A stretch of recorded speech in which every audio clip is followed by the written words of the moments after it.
आज म देखाउन जाँदैछु फ्री फायरमा नेपालको फेमस टेम्पल्सहरू र सुरु गरौँ लुम्बिनीबाट। यो वाकै राम्रो छ। यो बुद्धको जन्मस्थल हो र यहाँ डिटेलिङहरू पनि राम्रैसँग बनाइएको छ। यहाँ अगाडि पछाडि सबैतिर रुखहरू हालिएर र यहाँ पुरै राम्रोसँग बनाइएको छ।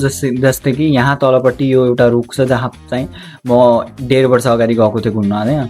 अनि यहाँ चाहिँ एउटा यहाँ जस्तै कि यहाँ एउटा तलाब बनाइएको छ। यहाँ साथी पहिले पौडी खेल्दैछ, म पनि हेर्नलाई यहाँ गएँ र यहाँ कति राम्रो राम्रो चिजहरू सेन्टिमेन्टल कुराहरू बनाइएको छ र यसमा डिटेलिङ चाहिँ राम्रोसँग एड गरिएको छ। र यसै गरी जाउँ हाम्रो दोस्रो भक्तपुर दरबार स्क्वायर, जहाँ बनाइएको छ कि यहाँ ठुलो मन्दिर जो अगाडि देख्न मिल्छ होइन। त्यसपछि चाहिँ यसको माथि माथि जाउँ होइन। यसको माथि गइसकेपछि यहाँ कति राम्रो चिज देख्नको मिल्छ। यहाँ हेर्न सक्नुहुन्छ, देख्न मिल्छ कि यहाँ साइडमा मन्दिरको अनि सानो मन्दिरको स्ट्याचुहरू बनाइएको छ र यहाँ घन्टीहरू पनि बनाइएको छ होइन। त्यसपछि बर्डर पनि लगाइएको छ साइडमा। र यसको माथि मलाई राम्रो चिज लाग्यो कि यहाँ होइन जो साइडमा होइन यहाँ गनहरू पनि किन्न मिल्दो रहेछ। गन भनेको यहाँ जुन अब होलीहरू खेल्छन् नि, राम्रो एउटा गनहरू बनाइएको रहेछ। जस्तै कि यहाँ मैले यहाँदेखि एउटा गन 2टा गन जति पर्चेस गरौँ होइन। गरिसकेपछि यहाँ चाहिँ होलीको लागि कलर पनि हान्न मिल्दो रहेछ।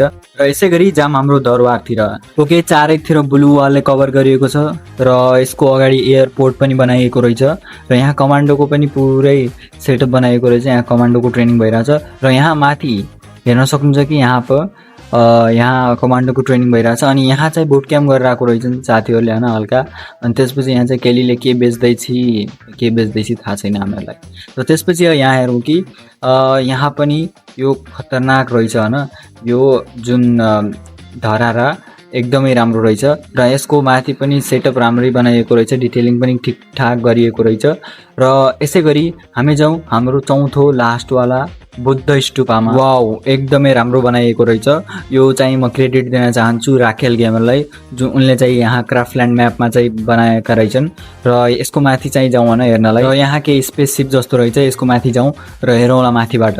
र माथिबाट यसको भ्यू चाहिँ एकदमै राम्रो देखिँदो रहेछ। र मैले पनि हेरेँ यहाँ साइडमा झन्डाहरू पनि लगाइदिएको रहेछ बुद्धिज्मको झल्कियोस् भनेर होइन। उहाँले चाहिँ अलि झन्डा पनि लगाइदिनुहुन्थ्यो भनेपछि एकदमै राम्रो देखिन्थ्यो नेपालको झन्डा।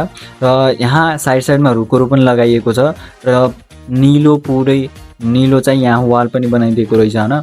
यसको साथसाथै यहाँ चाहिँ अलि हल्काफुल्का अलि चाहिँ बनाउन सकिएन किनकि छोटै उनले चाहिँ बनाइदिएका रहेछन्। र यसको साथसाथै अलि ठुलो एरियामा बनाइदियो भने नि राम्रै हुन्थ्यो, तर केही छैन, उहाँले अलि प्रयास गर्नुभयो बनाउन। त्यही पनि सब्सक्राइब गरिदिनु होला, मिलाउला अग्लो भिडियोमा।